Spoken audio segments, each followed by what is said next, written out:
Dissent.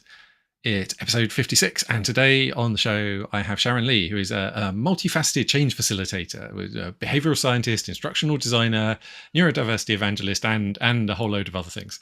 So welcome to the show, Sharon. It's great to have you here. I'm happy to be invited. Thank you, Matthew. Thank you for joining us. So today's assumption is get certified. And I think this is a really interesting one. There's so many certifications and qualifications out there.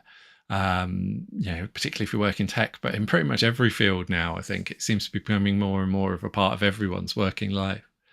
And I do wonder how much it's actually helped and how much it actually helps. I've in my career, I've seen qualifications and certifications to be at best very loosely correlated with ability.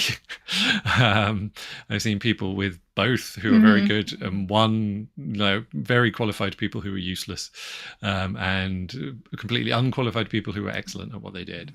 And I think it's a really, really interesting thing to that push and to explore this. So really looking forward to exploring this some more. But if you happen to be new to the show, Delightful Dissent it's a shared exploration of things that people tend to take for granted, things that get kind of slightly overlooked. The idea came about through my work with people who are really taking pioneering and different approaches to deep-rooted complex problems. And Sharon is definitely one of those people. I found that doing this work, we often hit these kind of hidden barriers, these deeper implicit beliefs and these deeper assumptions. And I really wanted to surface some of those and challenge those and examine some of those actually in how they are. So I hope this show gives you some specific ideas about things you might be able to do differently, things you might want to not do anymore or not worry about so much, as well as extra things to do.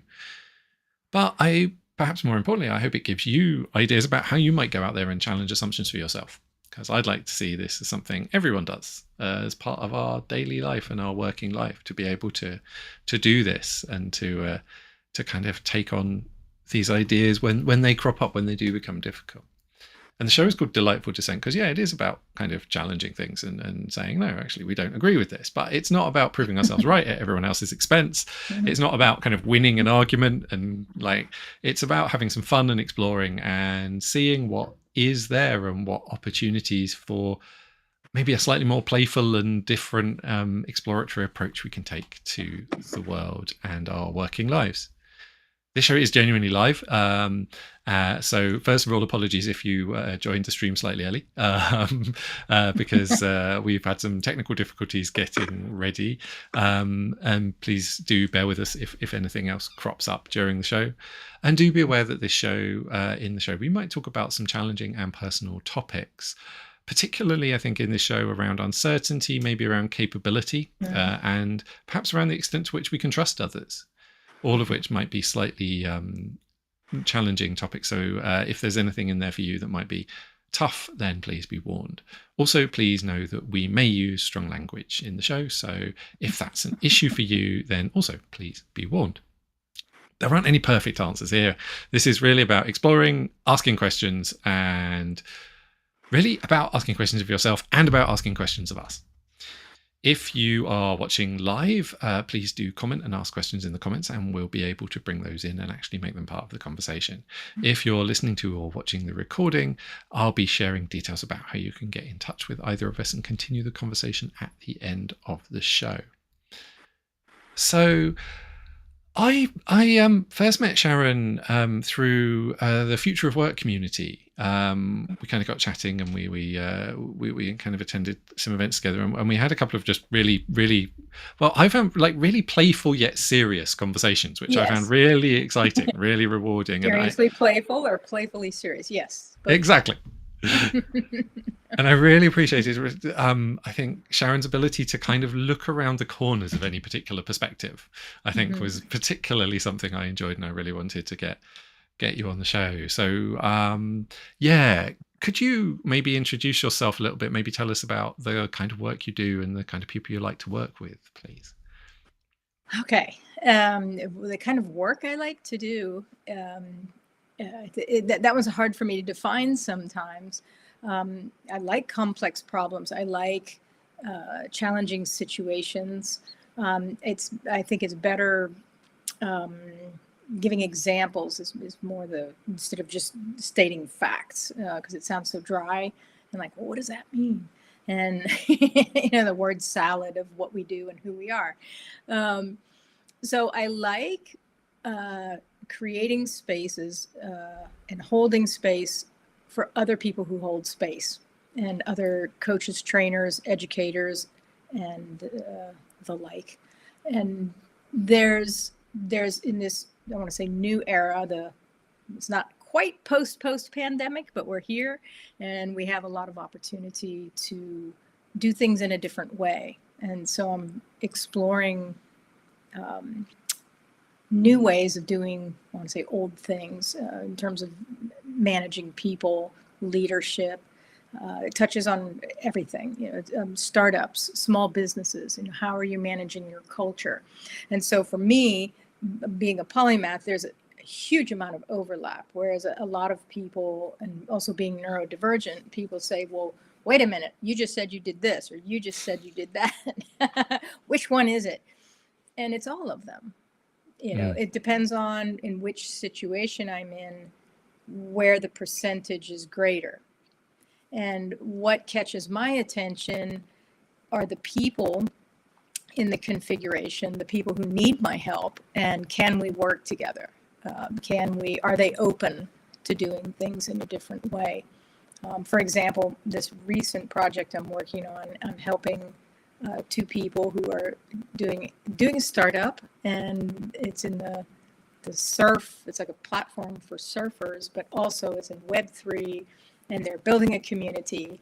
And I'm involved as an advisor and committed coach, not just for the core team as they're looking for funding and I want to say shopping around their pitch, but also for the community and building the community. And this is very interesting to me because I think in such a different way, and I see everybody putting the community stuff or the culture stuff later, where that's really difficult to go back and do that, because how do you slow down the momentum to go back and do that? But it has implications of who you're bringing into the core group, who you're going to be hiring, who you're going to be partnering with and collaborating with, and then building a DAO community, which is the decentralized autonomous organization, and what kind, so building the culture is actually the first part of it. And so this is a thing that I'm working on right now. It's very complex, but the people that I'm collaborating with, they're all in. And so that's fun. That's fun to me. And there's, I do one-on-one precision coaching. I am not a therapist, but my main area of interest, of course, is behavioral science and mental fitness. And these are the areas that are more fun for me to play in, because people are at a certain level, which is why my preferred clients are, coaches, trainers, and educators, because they're already on a particular level that then, because I can help other people, but I'm not very good at that. I'm good at helping the other people that work in the sectors and, in leadership and yeah. Does that answer your question? I think so. Does it answer my question of who I am and what I do? Yeah, it depends. It's what interests me at the time. It's a really tough question, and I think it does really actually relate to the topic we're talking about, and the need to fit into a neat little box in terms of what you do. And I really resonate with a lot of those experiences. But I wonder how did you come to doing that? What brought you to working in this particular way? Is it something you've always done, or how did you arrive here? Good question. I've always done it, but I didn't present it that way because people weren't ready for it. It was always wrapped in leadership training, corporate training, leadership training, and people weren't ready for it. And because of the pandemic, it's one of the silver linings of the pandemic, or what I call the great pause, where people have had to slow down and spend time with themselves, do a lot of introspection just for themselves and for their companies. And so there's a big window of opportunity. And when I saw it, I was just like, oh, okay, this is interesting. I can jump in here at a different, I don't want to say different, not a different swim lane, but in a different way, I need to explain that better. The way is so vague, but there's, I've sometimes noticed this, certainly in my work as well, and a lot of the work, it seems to often be a thing for neurodivergent people, is to really see the whole way that a kind of, if we think about the conventional way of thinking, that follows that, and that's a category. It's very often our categories are coherent, but they're kind of on a tilt compared to the conventional categories. So we're like, that follows that in an adjacent category, officially adjacent category, and then that in another adjacent category. And so it's a line, and it's a straight coherent line, but it kind of bisects multiple conventional categories. It's kind of a category of its own. Oh, absolutely. And it's like when I was saying I would, it's almost like the dark arts, and so, but incorporating like mental fitness in the leadership training, and talking about the culture, and helping it's helping people in a complex situation do something that the world's maybe not necessarily ready for, or that the people aren't, because you have to bring people up to speed in a company. Maybe the CEO or the startup partner understands this, these types of subjects, but then the people that they have around them don't. And so instead of just pulling everybody through it, you have to kind of drop back and educate. And so we're at a point now, and I've noticed that there's kind of a groundswell of certain terms, certain people are reading all the same books, thank goodness for Brene Brown, and Adam Grant, and then all these people that are in the recent one that I just read. I'm not going to be able to recall any names at this moment, but Luke Burgess, The Wanting and the Mimetic Behavior. And I was doing workshops on those recently. So I'm kind of busy with that also a little bit, not full on, of helping with bringing the education and educating all of us, each other, because this is super important, which is what, the future of work was so fascinating for me, because we're all moving in the same direction, and educating each other. So it's getting richer and richer. So it's a forward momentum that, and I kind of lost track of why I was telling you this. Yeah, I mean, if you could bring me back to where my thread was. Yeah, absolutely. I mean, I think we were talking about the different categories and the different ways of understanding, different ways of seeing the different perspectives, and that when you have a diversity of perspective, I think this is one of the really important things. And for me, I think this is one of the really kind of overlooked benefits of, it's why diversity matters actually at all, from an organizational perspective. I mean, obviously it matters from a kind of justice perspective, and that's slightly different, but from a pure kind of self-interested organizational perspective, it's the diversity of perspective that provides protection and the ability to catch new opportunities and to engage in new opportunities. And I think for me, when we talk about how we do that, how do we do different? It's a really hard question for many, many people. And I think when I hear your work, you're supporting people we do, I think people talk about change or about transformation, and I find those words are slightly overused, and I try and avoid them very often. And partly they're used to mean different things as well. And for me, I think, that what is it to do it differently? What is it to change, to improve this in the circumstances that we find ourselves. And I think that adaptiveness feels like a lot of what I think that's probably why we resonate so much in our work, because it's so very similar to the work that I do. And, that ability to adapt and change, not in a specific way, but as a general capability. How do I better fit the context that we're in now? How do I better understand that? And because it's like uncertainty and certain people in certain sectors of neurodivergence. I'm one of them, that I'm super comfortable with uncertainty. And I notice that a lot of companies, for example, they won't build into their structure or their operational structure uncertainty. And they won't build in, they want to know everything that's going to happen. They want to have it totally predictable. But then when it's so tight, then there's no wiggle room. And then when it's like, well, it didn't turn out this way, and then somebody needs to be punished, and it's like nobody needs to be punished.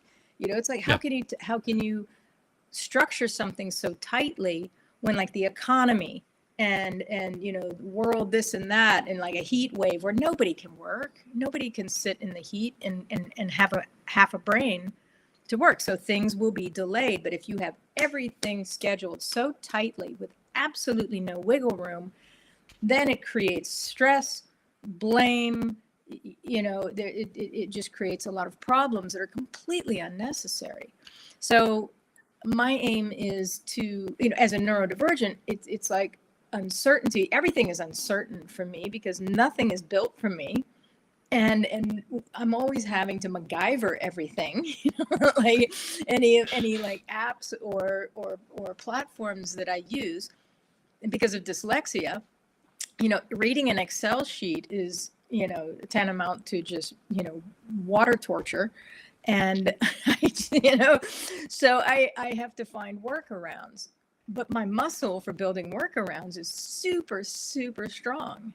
And my muscles for, being in the unknown are super strong. And my muscles for emotional regulation in moments like that. Because people are like, oh, you're so calm. And it's like, it's crazy. How can you be calm? Why aren't you stressed? And I'm like, because shit happens. Yeah, and it's one of the classic. Are you really thinking that shit never happens? Yeah. That to me is crazy. I completely agree. And I think for me, one of the really interesting things around this is like ADHD. It's a classic ADHD trait to be good in a crisis. This weird calmness. Particularly when actually for a lot of people who are neurodivergent, they experience quite a lot of anxiety quite a lot of the time. And many people who are neurodivergent and have this kind of uncertainty appetite taste, because I genuinely have an appetite for it. It's like it's a real psychological need for me. It's not like a thing that I just like. If I don't get it, I really suffer. I need the kind of adventure, the unpredictability as part of what I do. That's partly why I do this show this way. Because I hear you. It meets a need for me to have that, like, there's a spice, there's an excitement to something that happens in the moment live and just happens. Right. That I need on a really fundamental level. And if I don't get it, so the complete planning thing, as well as being not always desirable, for me, I just don't enjoy on a kind of aesthetic level as well. And it's hard to separate those. And one of the ways that people, I've often explained the ADHD taste for this kind of thing is I'm quite used to chaos. My life has been kind of I have more periods of that kind of instability, partly because I seek it, and partly because I trigger it. Than most other people, so it's familiar and more comfortable to me. I actually quite like it. And I think and this really leads us to getting into the assumption and this idea that you can get certified in a specific thing, because like why aren't there certifications for that? Okay, there's certification for other things, But like, why aren't there certifications for my superpowers? This is what I want to know. Because it's like, if there were certifications for this, I'd like up at the top. There's certain areas where very few people could compete with me. and I'm proud of that, but there's no certifications for that. And so it's like, yeah, well, why not? And sometimes it makes me go, well, maybe I should start a thing and I should certify people. That's what I should do. But I'm lazy. And I just want to, so I'm like, I think it would be really helpful to talk a little bit about what we mean by certified. Like, let's try and pull this apart and then get into because, for me, it does mean different things to different people, this idea of qualification. And do we mean, how, so what does the idea that you should get certified in this space mean to you? And perhaps how has it affected you? Because I completely agree. I like a lot of neurodivergent people, I can engage with qualification type stuff, but I find it very often difficult, boring, not very rewarding, not really worth it on a lot of levels. And ultimately for me, it feels quite hollow, quite false very often. And sometimes it feels like playing a game just in order to get a bit of paper. Right. And I think that then people are like, oh, amazing, you've got this bit of paper. And you're like, well, yeah, it doesn't really mean very much. So what is it about this idea of certification that's really, where does it come from? Where are you seeing it? Where are you seeing this push? Okay, for me, I don't care. There's, I've gone through a number of different programs, and now people say, okay, now you can take the test and be certified. I'm like, I don't care. And they're like, but what do you mean you don't care? I'm like, I don't care. But don't you want the certification? I'm like, not really. And it's like I'm more interested in building a program and hiring really other good people and curating other brilliant people to be part of a program or something that I'm putting together. I don't need certification for that. And it's a lot of stress, and it's like, and I've done that like forever and I built my own educational track. And so I went in a very unusual way, which didn't include getting a degree. But I've been to a lot of different universities and gone after specific professors and specific classes. And I've studied a lot.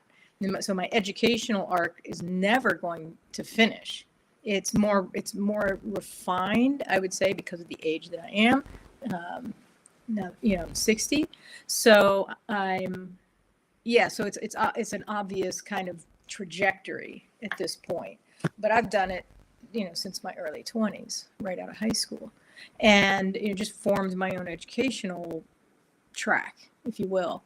And so I've ended up in this place where the world is finally ready for my particular skill set, which is a really cool thing, really cool place to be. Now, I'm not a heart surgeon, okay? Now, if I want somebody to be operating on me, okay, yeah, I want you to be certified. I want you to have a degree. Yeah, or the person on the front of the plane. Right. The people building bridges, yeah, I want you to have an engineering degree, things like this. But what I'm doing, it's like, nobody's going to die.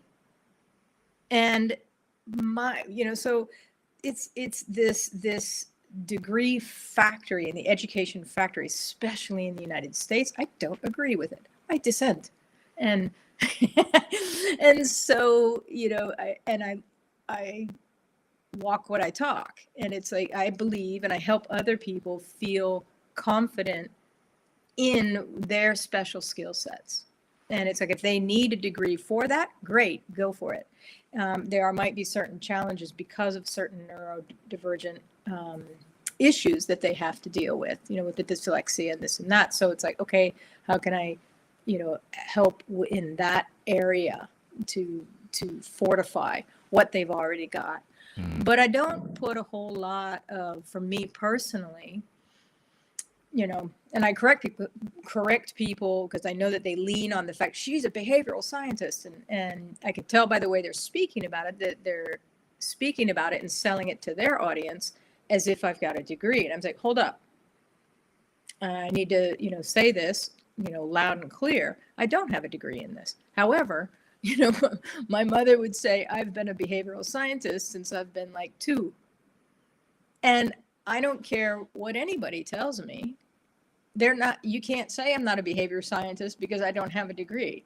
It's what I am. It's the fabric of who I am. I can't not be it. There's no on-off switch on it. And yeah, so that's kind of how I look at it.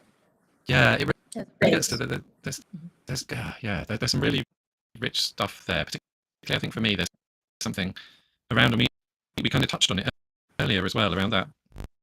What it is if you just have this through your entire lived experience, versus what if you've developed this kind of since you decided that you like the idea of it at about 18, and then decided to carry on and do it, and not to denigrate that work. It's like but there are some kind of underlying capabilities that for some people they're just developing all the time, and there is overlap here. It's one of the really interesting things. Particularly, I see quite a lot of neurodivergence, specific sorts of neurodivergence in people who work with people who are professionally empathetic, coaches, psychologists, psychiatrists, therapists.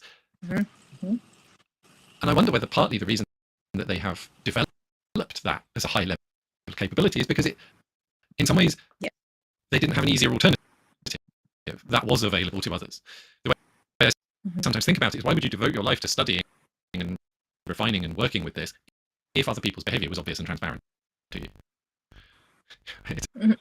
It's a why? Why would it be interesting?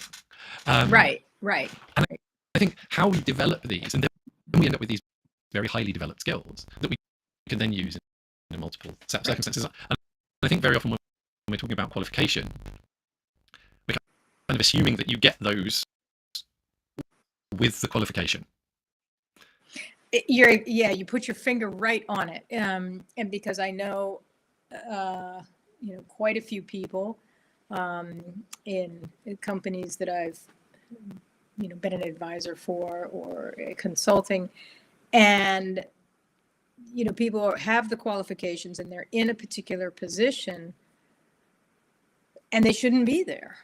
It's like they don't have, they might have on paper, they have the skills, but they are like I want to say a stick in the bicycle wheel of the, if a bicycle is rolling by, and that just the way that they present themselves, or that, on a daily basis in terms of interacting with other human beings, it's like somebody sticking poking a stick at a turning bicycle wheel. And so it doesn't help things go forward. In fact, but they say, I'm certified, and then they lean on that. I should be here. I can be here because I'm certified.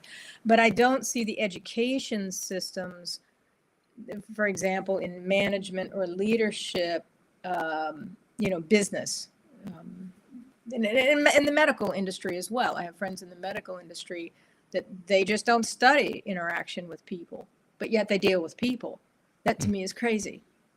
It's like, I think you shouldn't be able to get certified without having a certain level of human interaction and psychology to deal with people. If that is what, if I were queen, I always say, if I were queen, I would. It's funny, I had a really similar conversation very, very recently around the tech industry, and if you want to do anything that people are like, anything that's going to be used by people as a front end in any way, maybe study some psychology. Exactly. This is my point. Exactly. Yeah. And yet we seem to assume that you need to learn everything about whatever language happens to be in vogue at the moment instead. And I think, and that you'll work the rest out. And I think it feels a little bit like, one of the mistakes being made in this certification thing is the generalizability of specific knowledge. And it's like, it's this idea that, okay, well, if they've mastered this particular domain, then they're clearly just a clever person, and therefore they can engage with any technical domain. And it's Mhm. it's a little bit. I mean, if we go back to our kind of metaphor earlier, it's a little bit like saying, well, okay, so we've got a really developed domain of, say, a surgeon. So they're really clever, so they can also fly a plane. Yeah. I mean, I did actually know a dentist, a dental surgeon, who was in this particular category, but he was definitely not normal for either category. And I think that idea that we just almost automatically can transfer a very specific set of ideas and models and knowledge into another one is really a problem. And I see it in, I always, a small shudder goes down my spine whenever I see those job adverts that are just like a degree. Mhm. It's like, you need a degree. Doesn't matter which one, just a Right. degree. Right. Mhm. What's that doing? It's like, Right. it clearly doesn't help in terms of specific knowledge. The generalizable stuff varies so much between degrees. It is a. I don't want to compare. I don't want to say each are of different relative value. They do different things. Is the skill of a performing arts degree is different from the skill of a physics degree, and they're both important, but Right. they're different. And Right. I think, right. and having being like, okay, well, we need either is a very, very weird and unspecific. It's like, how does that help? So for me, it's like you're actually doing something else with that. And I think and this I feel particularly as, qualification is expensive and difficult. And so Especially if you're in the United States. My God. It becomes simply a marker of privilege. It's like, are you exactly. are you an insider? Are you privileged already? It's almost, it feels almost like it's like, makes me think of the evolutionary biology idea of costly signaling, which is the peacock tail. Yep. It's like, I'm so great, I can afford to do this. Well, this is part of the pointless mimetic thing. behavior. Yeah, this is part of the mimetic behavior, and doing, we mimic everybody. We want to do the same things. We want to be the same way. It's like, how do you break out of that? And that with the educational system, this is why it's super fascinating to me to work with educators and in terms of coming up with programs and how can we make it different? How can you be more inclusive? What do those and then you're talking about, with the the Web3 and the communities and the DAOs. It's like super interesting, so complex, but it's like, can we change the face of education? Probably not in my lifetime, never say never, but it's like something needs to change, because it works for a few people, with it doesn't work for a huge chunk of neurodivergent population. And the world where it's going needs us. They need people that see things from a different angle. They need the people who can see around corners. And so, but you can't put these people through, the hamburger, the meat grinder of industrialized education. It just doesn't, it's not the optimal model. And so, looking at it and like, what are the skill sets? We need a whole new paradigm and a whole new model for like, okay, which people need to be certified, how, exactly like you said. And so what can that look like in the future? But, of course, people don't want to let go of the systems that are, and because it's very disruptive, and it's well, for example, when I talk to some people and I say, like I am, it's like a non-apologetic. It's like, no, I'm not certified in this and that, and I don't have a degree in that, this and that, but I don't need it. And they're like, yeah, but I went to university. So it's disquieting for certain people that other people can do what they want, yet they didn't have to, so then they have to admit that they didn't need it or something. So there's an interesting reaction to those of us who are just going, no, I don't care. that like It feels maybe so. you're devaluing what they've already chosen and spent a huge amount of time and money on.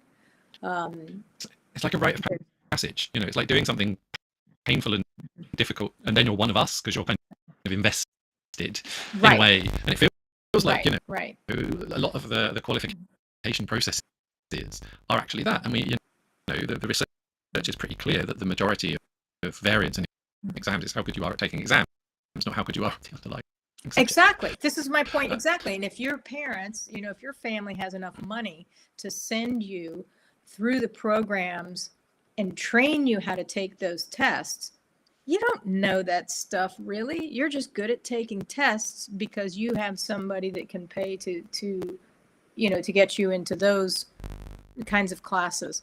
And that to me is just like, you're just gaming the system. So I'm gaming the system from the back door and the side door and the attic window and the basement, So it's all fair as far as I'm concerned.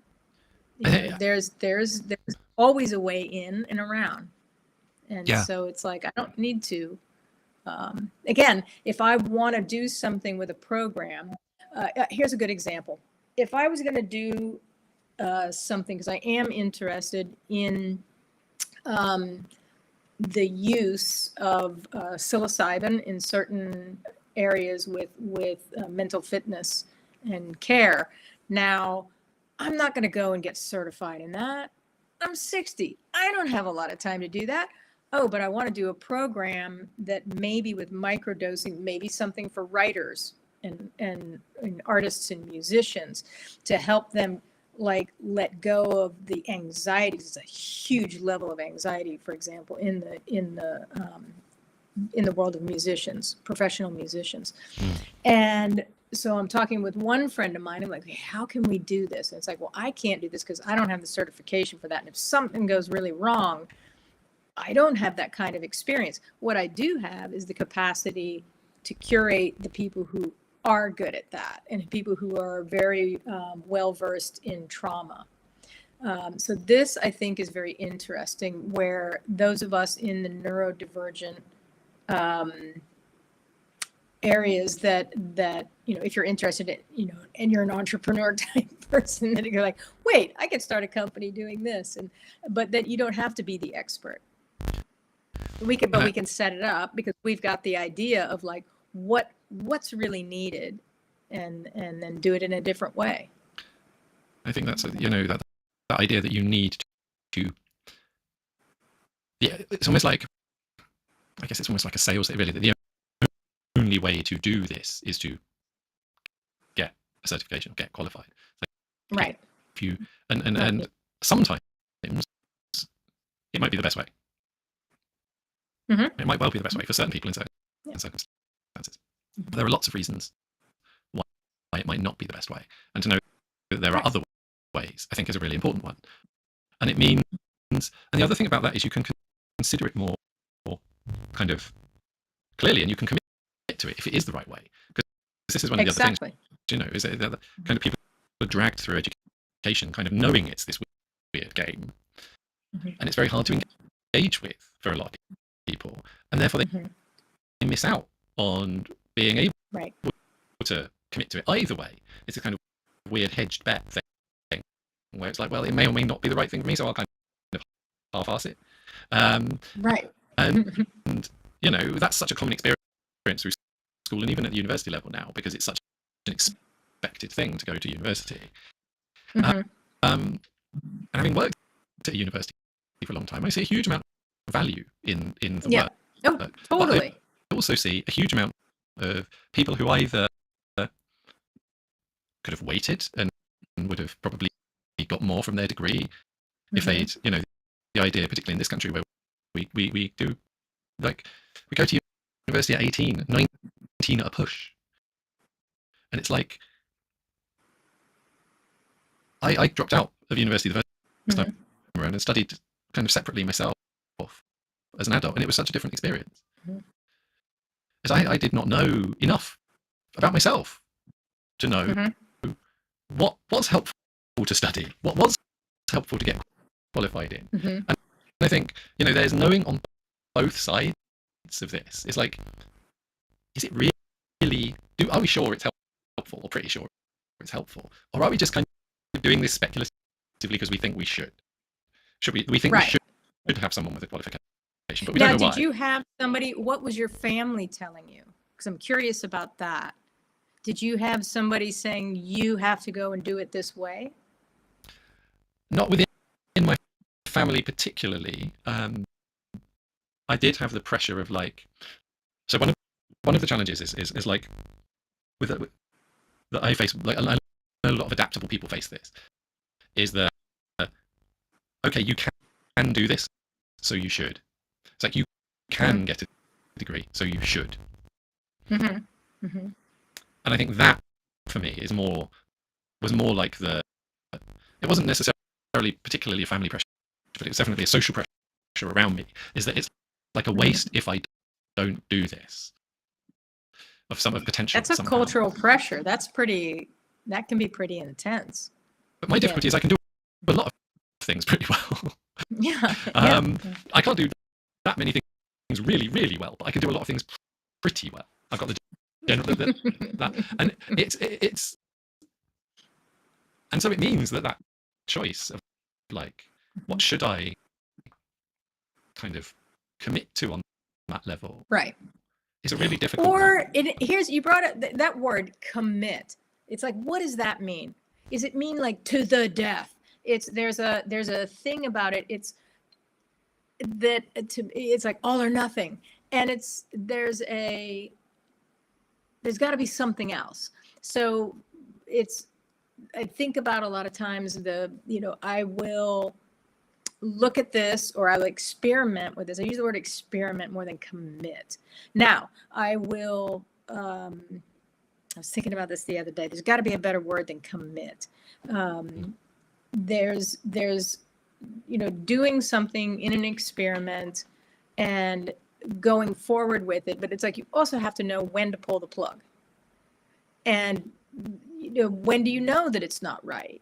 And so it's like having an awareness around that. Because I also started taking university classes, and I'm just like, oh, this isn't working for me. Now, I did have that in my family of being able to discern when to be ready to pull the plug. So I was comfortable with that. But then at one point I walked into the dean's office at NC State, North Carolina State University, and I said, okay. And I went down there and I said, okay. And I made an appointment to talk to this guy. I was in my early 20s. And I said, all right, I want to take this class, this class, this class. And they were in like different years and different programs. And he said, okay, but there's not a program. You have to sign up for a program. I said, I don't want that. And I must have come across as incredibly arrogant. I was like, he said, but you need to do the degree thing. I was like, I don't care about the degree. And he paused and he kept asking me questions. I was like, I don't care about that. But don't you want the certificate? Don't you want? And I was like, I don't care. I just want these professors for these classes and this. I said, I don't need to take gym class. I don't need to take that. I said, I want the economics. I want, business accounting. I want communications, naming them up, textile chemistry, and textile design and chemistry, which at the time the trajectory was kind of going in that direction. And he didn't know what to do with me. He'd never had anybody sit in there and say something like that to him. To essentially say, and so he said, I don't want a degree. I'm just here to learn.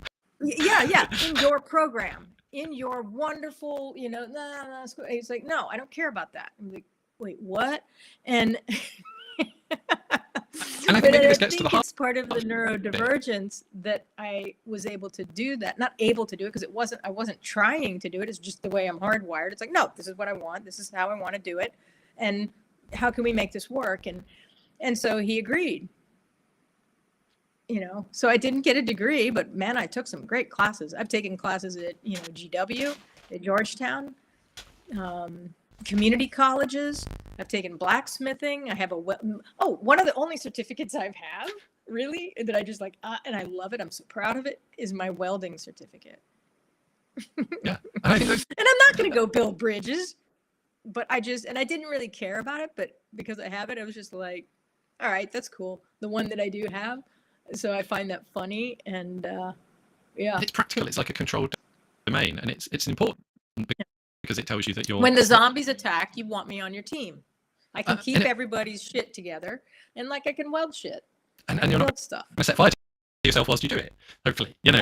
and like I think that's those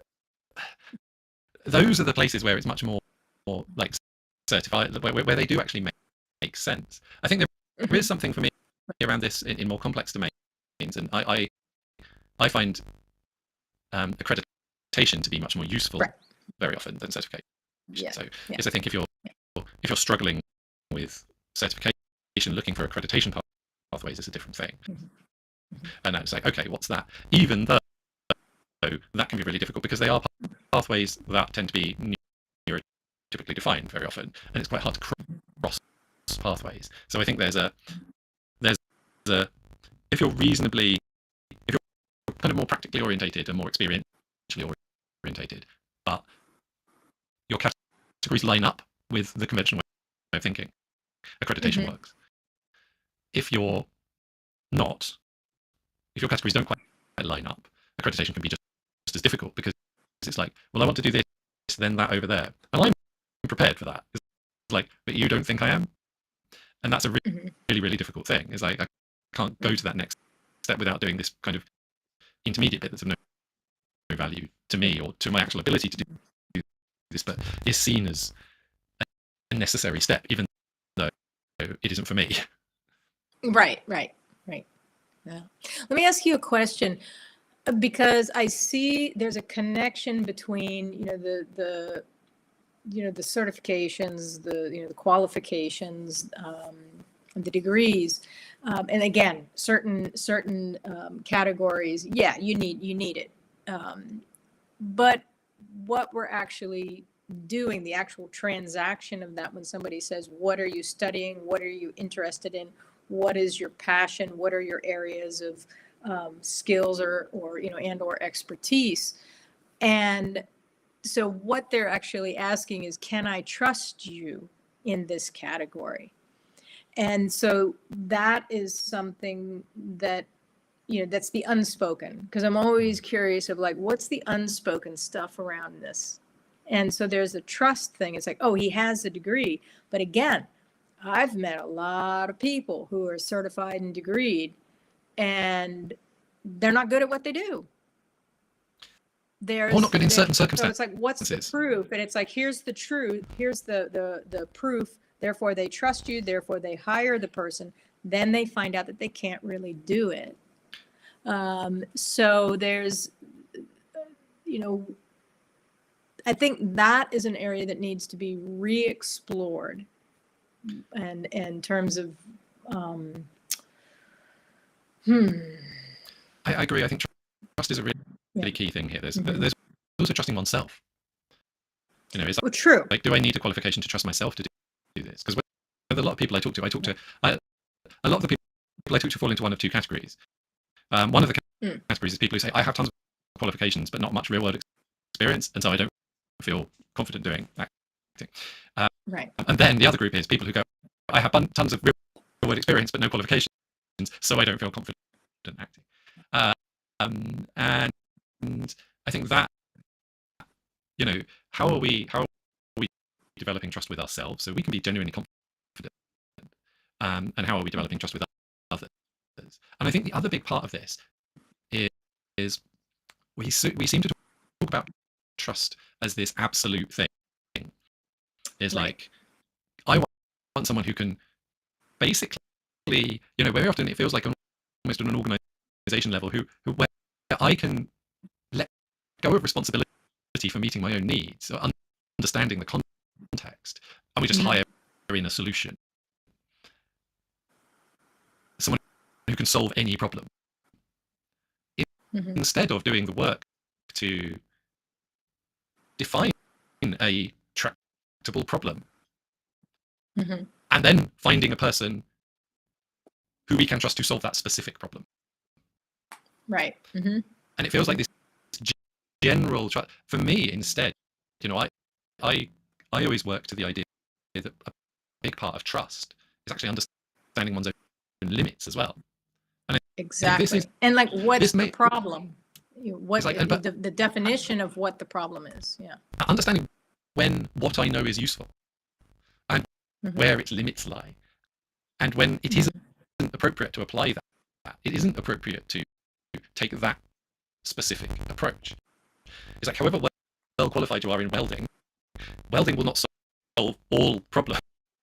It's like trying to solve, it's like trying to solve, it's like, okay, well, I can build this thing out of metal. Brilliant. And so you just try and solve every problem by building things out of metal. And it sounds ridiculous, but it is actually what I see in organizations all the time. Well, this is what people try and do, like Agile and Scrum. Yeah. Yeah. Yeah. And so there's like, this is how it's done, and they want to go by a particular, but this is what I was saying.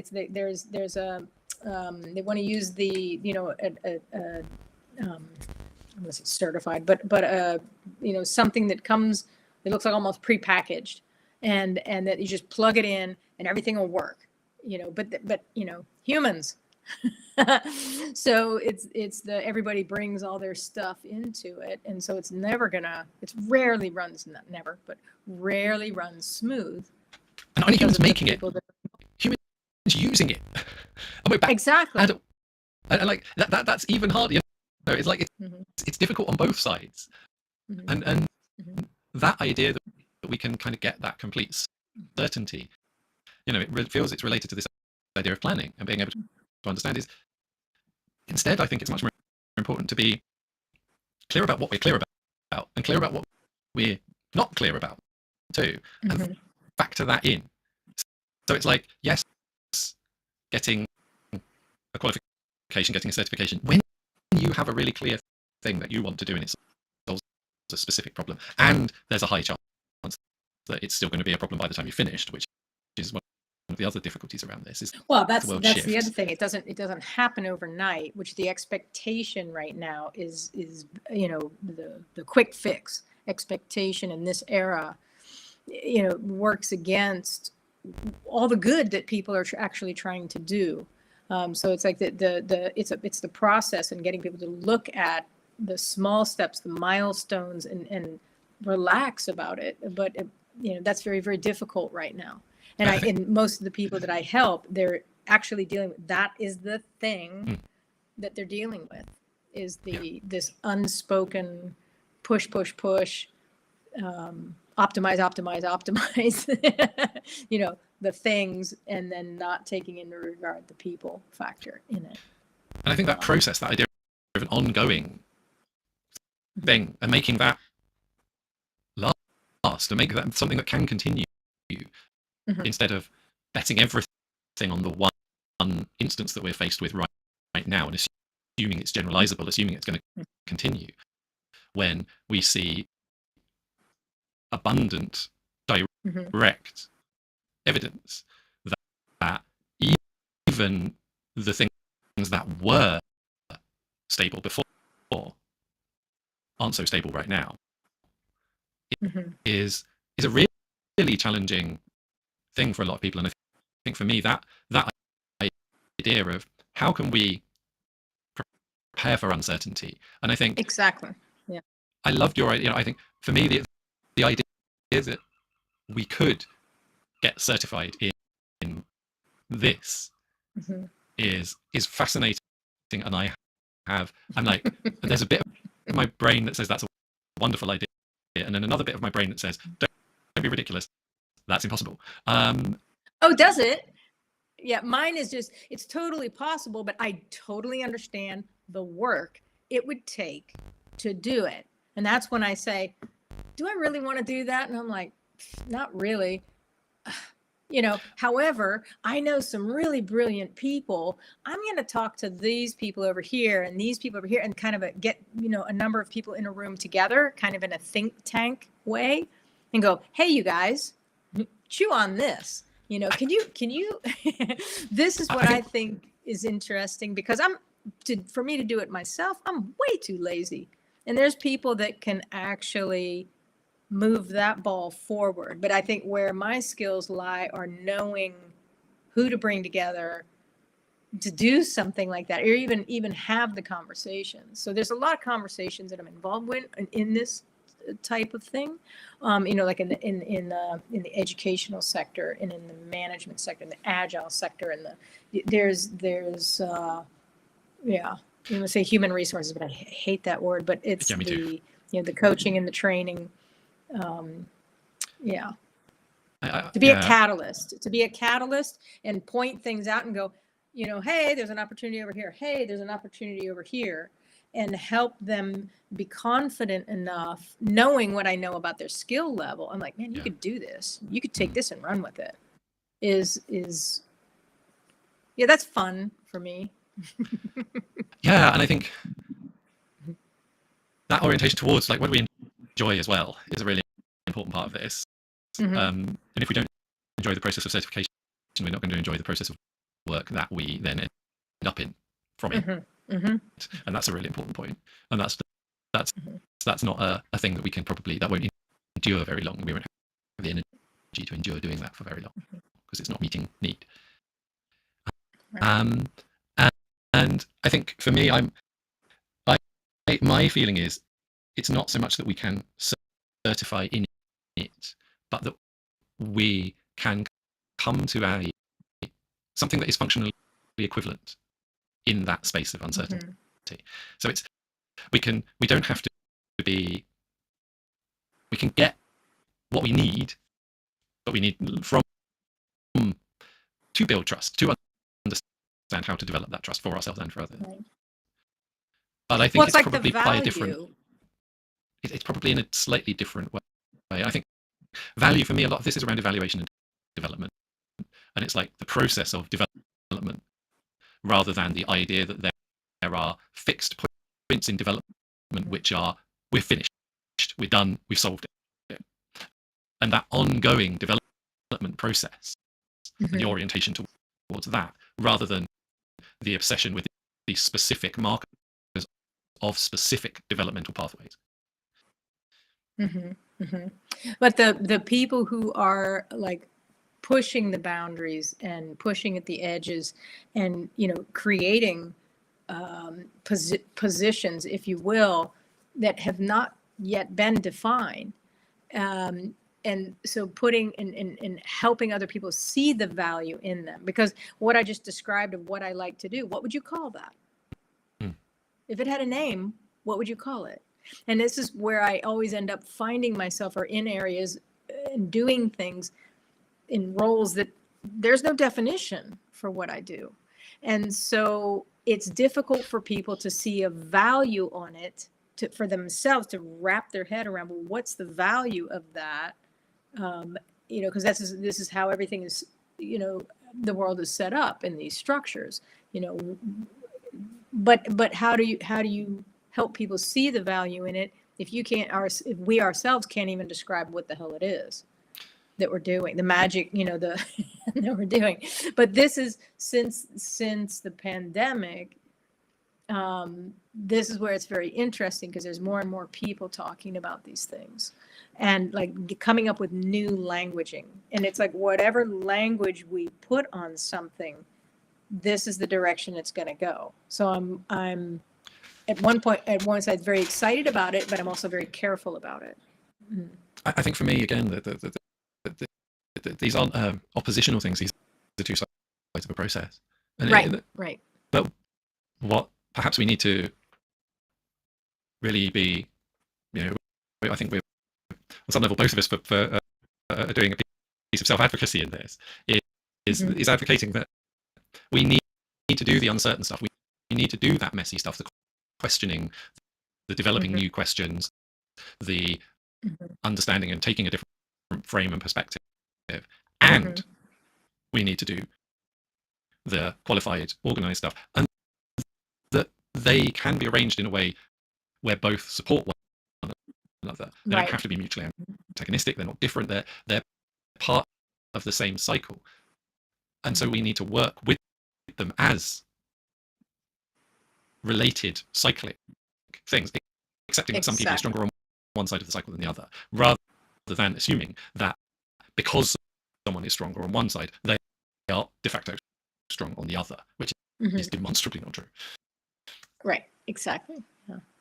But it's also, because of the old, I'm gonna say the old paradigm, the old structure of, what it means to be certified, what it means to be qualified, all of these, they're fairly archaic, and there needs to be new models.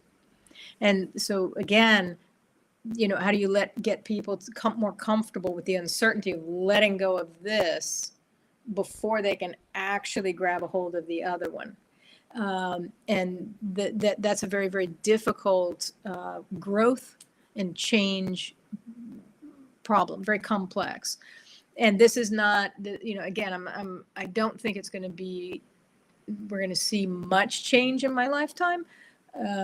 But as long as we're moving towards it, and some of us can be a catalyst for it and plant the seeds that the following generation, because it's a long game. It's a long game. There's no short, quick game of this. I do like being disturbing about it. I like being I think this should catalyst, if you will. This should worry people on some level. I don't mean to, it's like the idea that we can't blindly trust experts, but neither can we ignore them, should worry people. Mm-hmm. Because both are significant errors. And both have big potential difficulties. And to be able to engage with this, it makes me think, actually, we were talking about the skills alongside the specific technical skills. And I think for me, thinking about this ability to engage with uncertainty, this ability to engage with complex systems, feels like an adjunct skill for many people. It's like an extra, a thing that we need to be seeing how much that people have, and giving them the opportunity to develop it safely and securely, in safe enough spaces, and to develop to the capacity that they have or they want to have, so that we can make sure that when they're in a certain situation, they can cope with the level that they're going to encounter on the kind of complexity level as well as on the technical level. Right, so right. And we all need a higher level of emotional intelligence for that. And this is an area that I see and talk about a lot, and interacted with in a lot of groups, is with the emotional intelligence. It's the one that I'm studying. I'm going through a program, which is the PQ, Emotional Intelligence program, and it overlaps everything, and it can help any sector. And as long as we, as humans, raise our emotional intelligence level, however much we can at any given time, it's only going to be better. And so it's not, they're talking about having it in all schools. And so the next generations of how people deal with each other and with themselves, and, difficulties, opportunities, you name it, but having the emotional intelligence to deal with the complex world as it is. Because right now we're at a pitch where we have no bandwidth. Humans aren't built to deal with the bandwidth level that we live in. And so we just don't have it. And people think, oh, well, you can get more. It's like, no. There's a finite amount of it. So you have to know when to say no.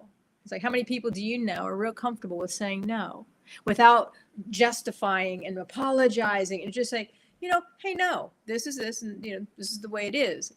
But being able to discern when to say no, and how to say no, and but that's a lot of awareness. And so this is the emotional fitness, and the EQ. This is an area that's going to help mankind globally for the next point. And so again, I could get certified, but I don't really care, because there's enough brilliant people in the program that it's like, no, I want to write, like the people who work with trauma. And it's like, no, okay, there's 3 of them that it's like, okay, there's enough people getting certified, I don't need to. And I think this is a really, really nice place to kind of wrap this up and start to kind of bring it. So if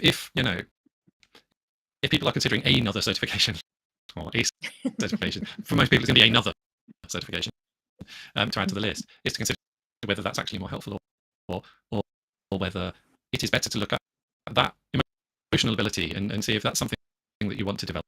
And I think in workplaces as well, for anyone who has a role managing or leading people, is to say, okay, are our developmental pathways and are our selection pathways actually, are they entirely technical, or do they include these other skills as well? How can we give people the opportunity to develop these and to demonstrate ability in these, whether or not in different ways? Because I don't think you can probably have an exam in emotional intelligence in quite the same way, but they're actually demonstrable ability. They do have a pretty I mean, it's fully structured. And they can, I think, but you see where you are, they have a kind of a test and an assessment. So you see where the areas that you struggle and where the areas that you're strong.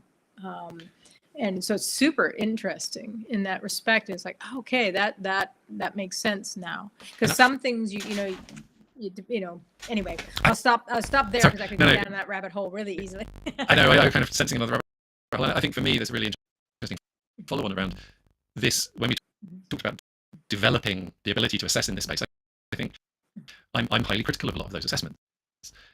It's good that they exist and they do something, but they're not that good on a lot of levels. And I think there's a big space to develop those and an interesting area to kind of follow on and continue the conversation and the exploration in all sorts of ways. So if people want to get in touch with you, I think we've got your LinkedIn profile on in the show notes. Yeah, my LinkedIn. That's the easiest way for people to kind of get in touch and kind of And what would you like them to, your ideal conversation? What do you want people to talk about if they get in touch?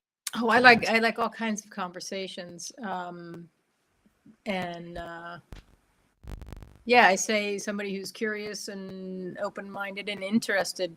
I would say read my profile, and if anything, if you're still interested, it's a curiosity. Because if somebody's just looking for somebody to fix something, it's like meh. And but we'd have to have a conversation and see, I don't know if it's a working partnership, a collaboration, or otherwise. And it's like, but I can tell pretty quickly. I can tell you what I'm not going to do is have a 15-minute conversation. I don't do that. I said the shortest conversation would probably be half an hour. And it's like, but we would write messages first and see if and then go farther and farther. It's not a long conversation right out of the gate. I don't have the time for that for everybody that contacts me, but I can tell pretty quickly whether it's worth having a conversation, or whether if we have overlap or something, or if questions, or anything like that. But the one thing is not worry that you're qualified to ask. So don't What's be that? afraid. So if you're in the audience and you're thinking, maybe I'm not qualified to ask a question, that's not something. And my answer to that is yes, you are. Yeah, exactly. Yes, you are. Everybody's qualified in the fact that they exist. Qualified to be curious. Everyone is qualified to be curious and ask questions. Absolutely. Absolutely. Yeah. I think that's a fantastic way to wrap it up. Yes. Are there any particular resources or anything else that you think people might who are interested in this? You mentioned the Wanting book. So the book Wanting by Luke Burgess. The other one is, I'm looking at my bookshelf up here, so if my eyes look like I'm off I'm like trying to see the that one is particularly good. I also like the James Altucher Skip the Line, because it's kind of how I live. It's like the thing of going in the front, the side door, the back door, the attic window. Dream big. I'm a big fan of laying out a big hairy goal that you're never going to reach, and if you get kind of close to it, then move the goalposts. And so a lot of the stuff that I read sort of kind of underlines that. I think I might like to add maybe Originals by Adam Grant is pretty good on this one.